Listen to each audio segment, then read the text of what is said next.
A partir de agora, pela Rádio Brasil Espírita, Estudo das Parábolas. Apresentação: Henrique Cavalcante.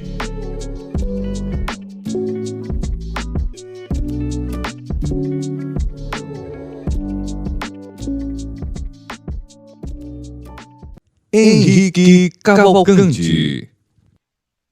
Boa noite, amigos. Mais uma vez estamos aqui reunidos para darmos prosseguimento ao estudo das parábolas. Hoje estaremos falando da parábola da rede.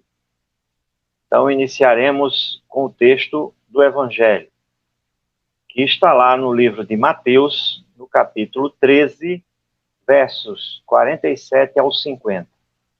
Diz o texto: igualmente o reino dos céus é semelhante a uma rede lançada ao mar, e que apanha toda a qualidade de peixes. Estando cheia, a puxam para a praia, e assentando-se, apanham para os cestos os bons. Os ruins, porém, lançam fora. Assim será na consumação dos séculos. Virão os anjos e separarão os maus dentre os justos, e lançá-los-ão na fornalha de fogo. Ali haverá pranto e ranger de dentes. Este é o texto do Evangelho. Então iniciamos com a introdução a esta parábola. A parábola da rede nos fala do momento de transformação que a humanidade terrestre deverá passar. Significa o fim de um ciclo evolutivo da humanidade terrena, com o desaparecimento de todos os seus usos, costumes e instituições contrárias à moral e à justiça. A humanidade tem realizado até o presente incontáveis progressos.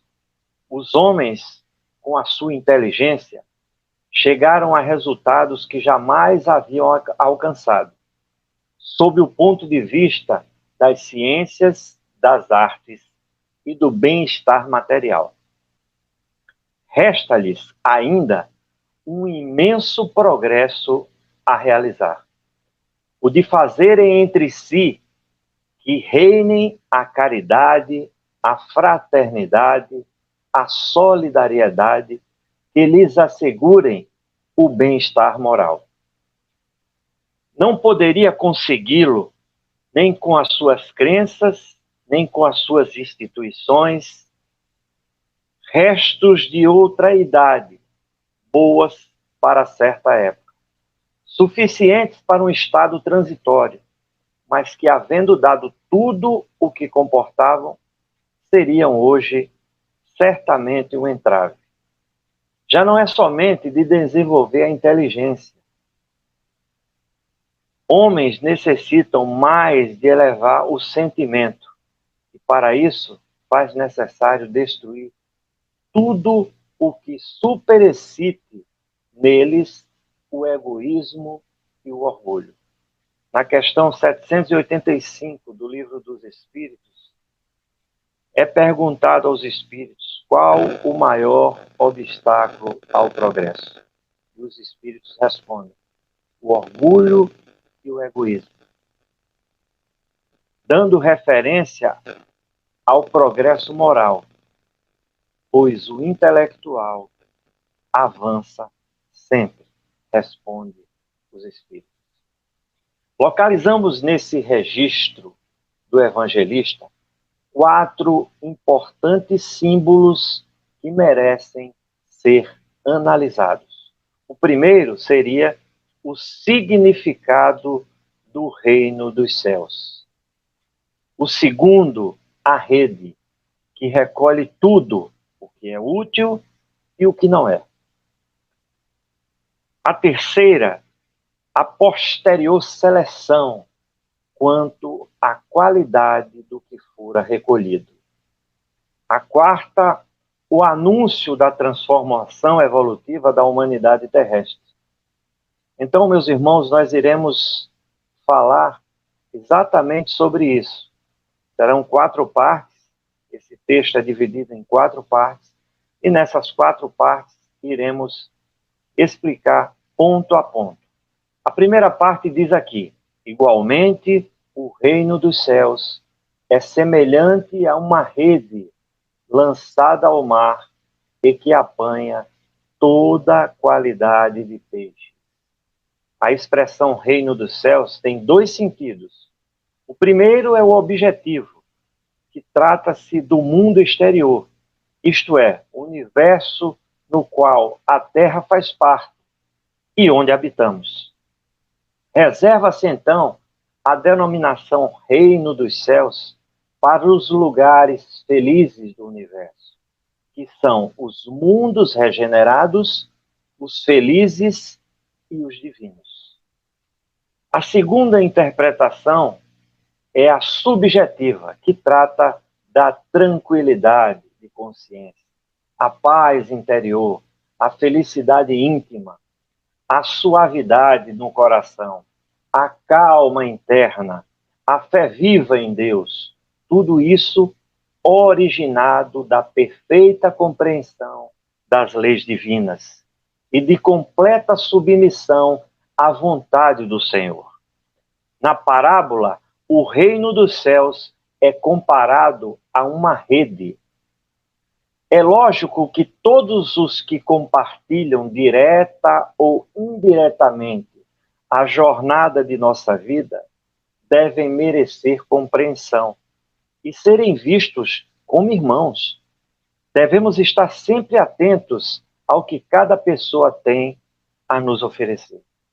Entretanto, ainda que guiados pelos valores da moralidade e do conhecimento, temos a liberdade para agir, fato que define nossa conduta perante a sociedade.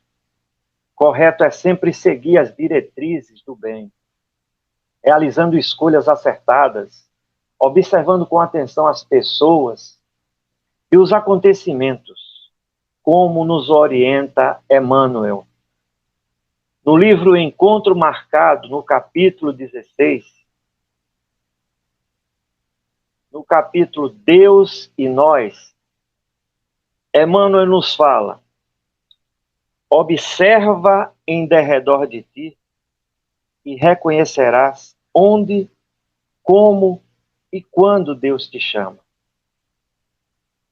Te chama em silêncio a colaborar com Ele, seja no desenvolvimento das boas obras, na sustentação da paciência, na intervenção caridosa, em assuntos inquietantes, para que o mal não interrompa a construção do bem. Na palavra iluminativa ou na seara do conhecimento superior, habitualmente ameaçada pelo assalto das trevas. Sem dúvida, em lugar algum e em tempo algum, nada conseguiremos, na essência, planejar, organizar, conduzir, instituir ou fazer sem Deus. No entanto, em atividade de alguma, não nos é lícito olvidar que Deus igualmente espera por nós. Texto profundo deste livro, na qual Emmanuel, através do médium Francisco Cândido Xavier, fala de um leque muito grande de informações para que possamos ser guiados pelos valores da moralidade. A segunda parte nos diz: e estando cheia, a puxam para a praia, e assentando-se, apanham para os cestos os bons. Os ruins, porém, lançam fora. Então a interpretação nos diz o seguinte: À medida que o ser humano ele desenvolve os devidos aprendizados morais e intelectuais, surge-lhe a bendita oportunidade de ascensão espiritual. Todavia, antes da mudança de patamar evolutivo, propriamente dito, há uma espécie de aferição do aprendizado. Ou melhor, uma seleção, como consta no versículo, a fim de que se possa separar os que são efetivamente bons dos que apresentam apenas a intenção ou a aparência de melhoria espiritual. A doutrina espírita esclarece de forma inequívoca a importância dessa seleção, que é sempre pautada pela justiça e misericórdias divinas. Assim, meus irmãos, é de fundamental importância realizarmos sempre que possível uma autoavaliação da nossa conduta, aferirmos o quanto temos aprendido e melhorado em termos espirituais, o que ainda precisamos melhorar. No Evangelho dos Humildes, Eliseu Rigonati nos fala algo interessantíssimo. Vamos ler aqui para vocês. Vamos lá. Os espíritos se desenvolvem de acordo com o livre-arbítrio que Deus lhe concede. De tempos a tempos, a diretoria espiritual do globo procede, por ordem do Altíssimo, a uma seleção rigorosa dos espíritos que habitam o ambiente terreno. Os que usaram de seu livre-arbítrio para cultivarem o bem tornam-se dignos de passar a viver em planos mais adiantados no universo, onde fluirão de felicidade imperturbável. Os que usaram do seu livre-arbítrio para cometerem o mal são transferidos para planos inferiores, onde os aguardam rudes provas e expiações. Na parábola dos ensinos de Jesus, Caibar Schutel nos fala também de algo interessantíssimo.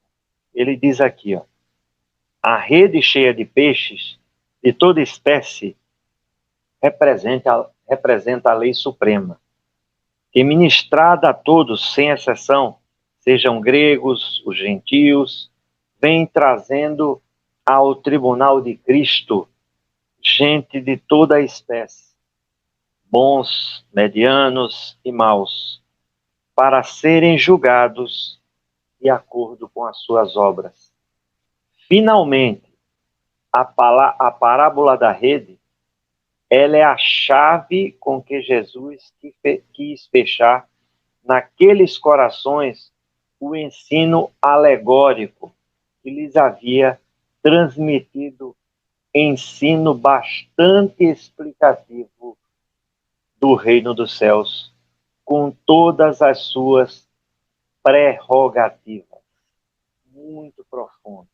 São textos muito profundos, na qual devemos também ter a consciência e o bom uso do livre-arbítrio dado por Deus a todos nós encarnados.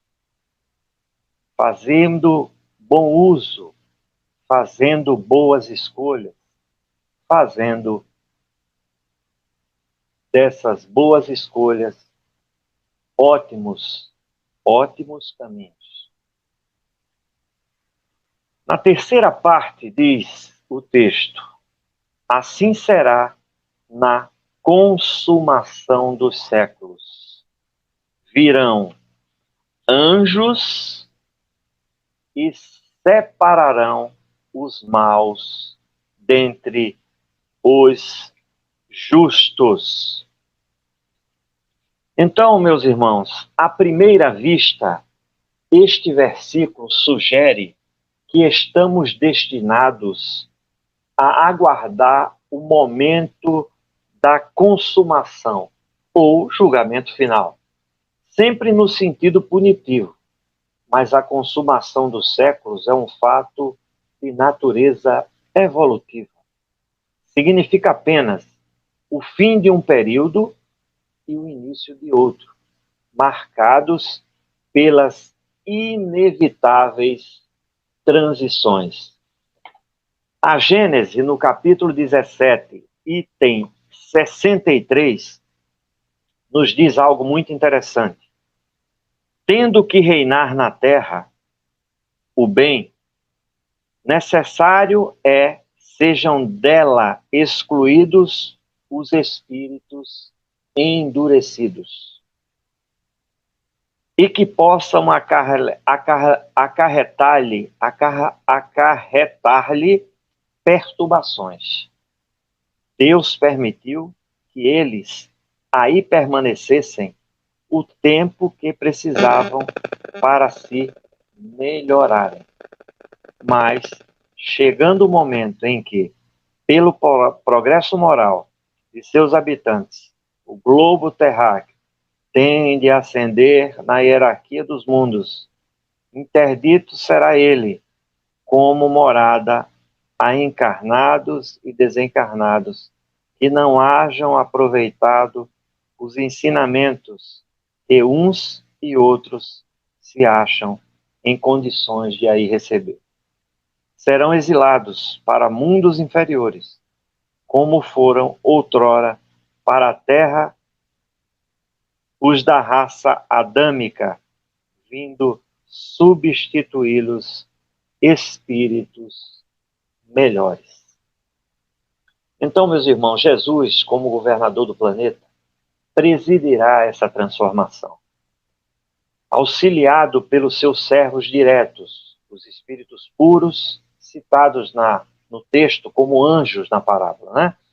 Esses prepostos celestiais, por sua vez, contam, na verdade, com o apoio de espíritos esclarecidos, dos benfeitores e entidades amigas, que, assumindo missões e compromissos como encarnados, saberão aliviar dores, administrar também perturbações. Na quarta parte do texto, melhor, na terceira parte, diz: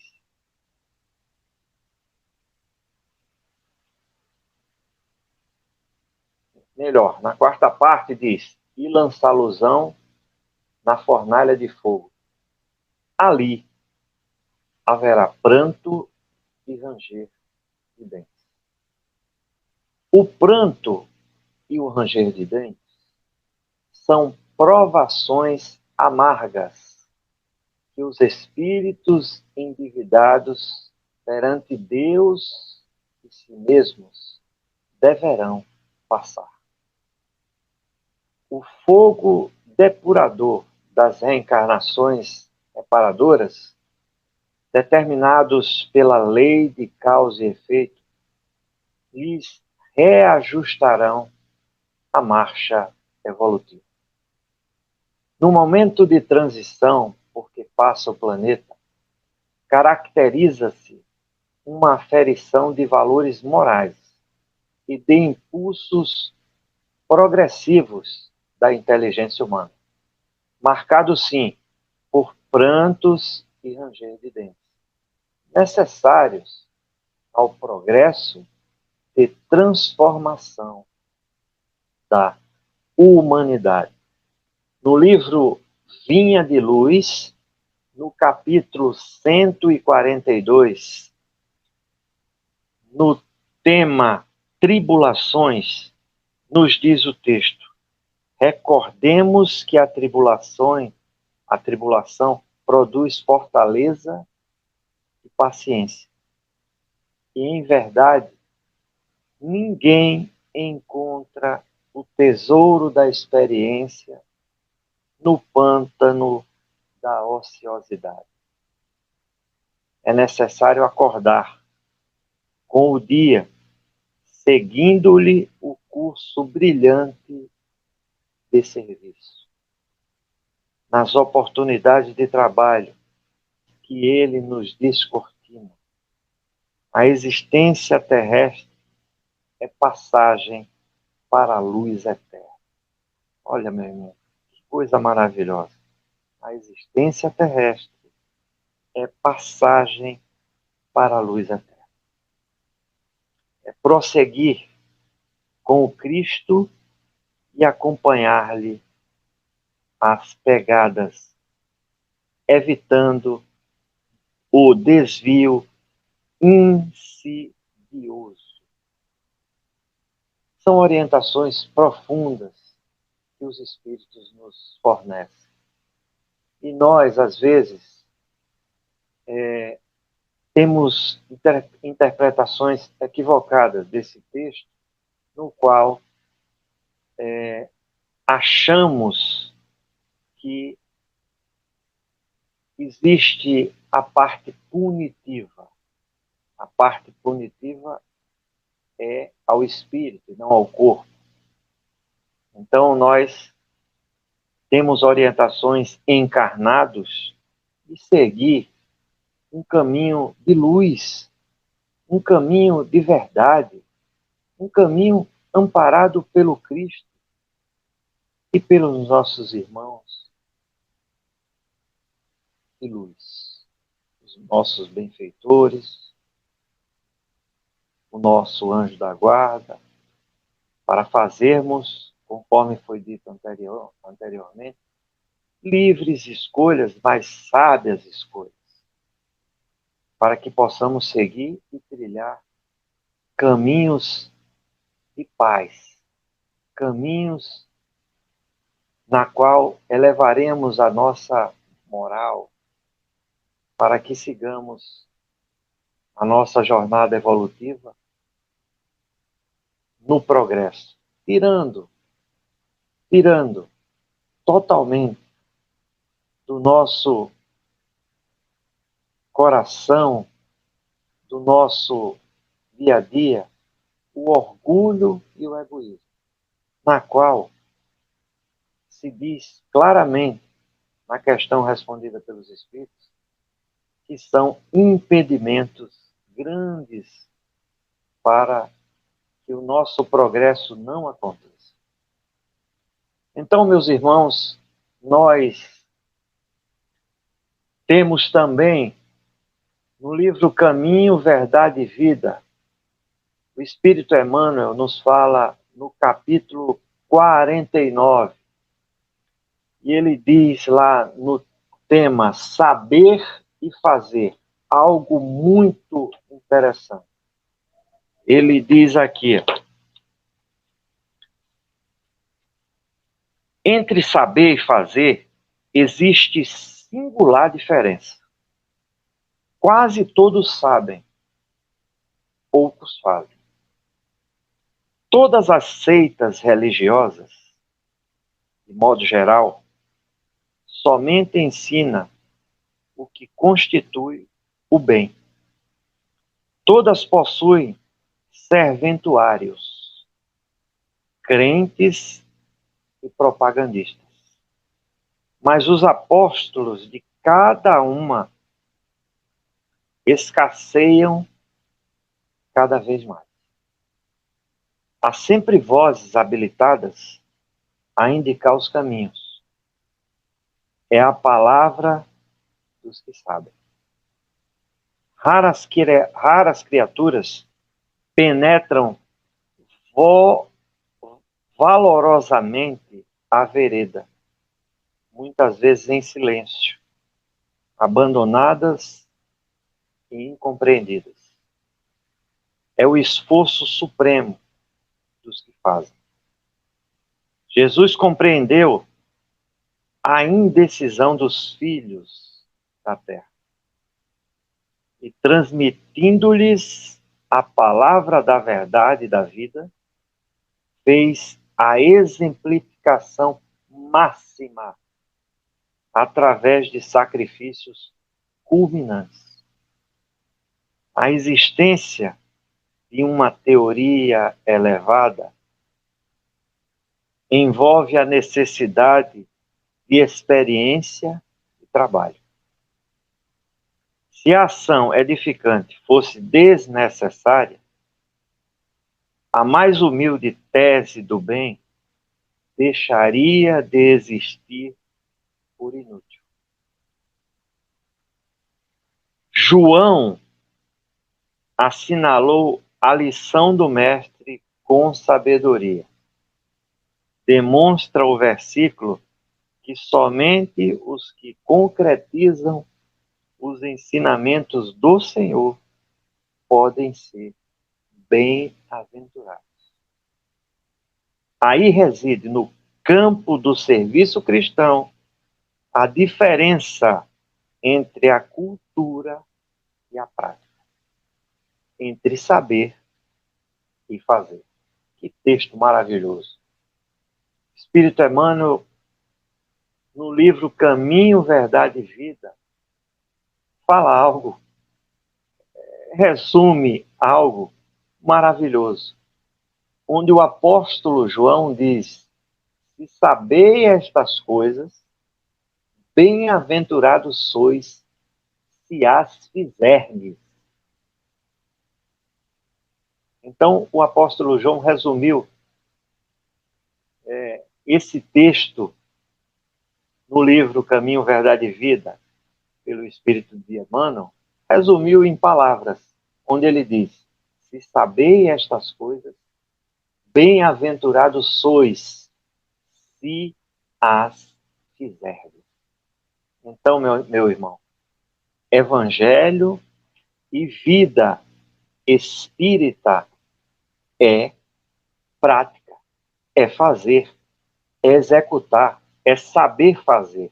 É você estar no caminho, sabendo que este caminho que você está é o caminho correto. É o caminho que vai fazer com que o seu progresso verdadeiramente exista. Que o seu progresso verdadeiramente está em ascensão. Que a sua vida espiritual na casa espírita, ela está sendo de maneira contributiva. Independente do que você faça. Seja você um palestrante, seja você um entregadorzinho daqueles folhetos, mas você sabe o que você está fazendo. De repente você está irradiando luz, entregando aquele panfleto, entregando aquelas mensagens. Você estará irradiando fluidos salutares.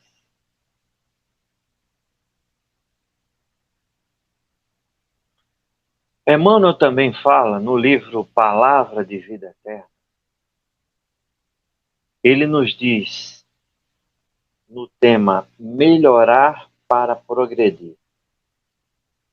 Diz lá: se te afeiçoas assim aos ideais de aprimoramento e progresso, não te afastes do trabalho que renova, do estudo que aperfeiçoa, do perdão que ilumina, do sacrifício que enobrece e da bondade que santifica. Lembra-te que o Senhor nos concede tudo aquilo que necessitamos para comungar-lhe a glória divina. Entretanto, não te esqueças de que as dádivas do Criador se fixam nos seres da criação, conforme a capacidade de cada um. Meus irmãos, experiência reencarnatória são bênçãos necessárias ao nosso reajuste espiritual. Aproveite o seu tempo, aproveite a sua encarnação para progresso, porque Emmanuel nos aconselha melhorar para progredir. Sem melhora não há progresso. Com orgulho, com egoísmo, não há progresso. Temos que nos melhorar para progredir. Esta é a senha da evolução. Então, meus irmãos, encerramos mais um programa Estudo das Parábolas. Hoje, com o estudo da parábola da rede. Espero que tenha contribuído com algumas informações e que os irmãos fiquem na paz de Jesus com muita luz e que hoje haja no seu interior uma análise da sua caminhada evolutiva. Fiquem com Deus, que Jesus continue a nos abençoar. Muita paz.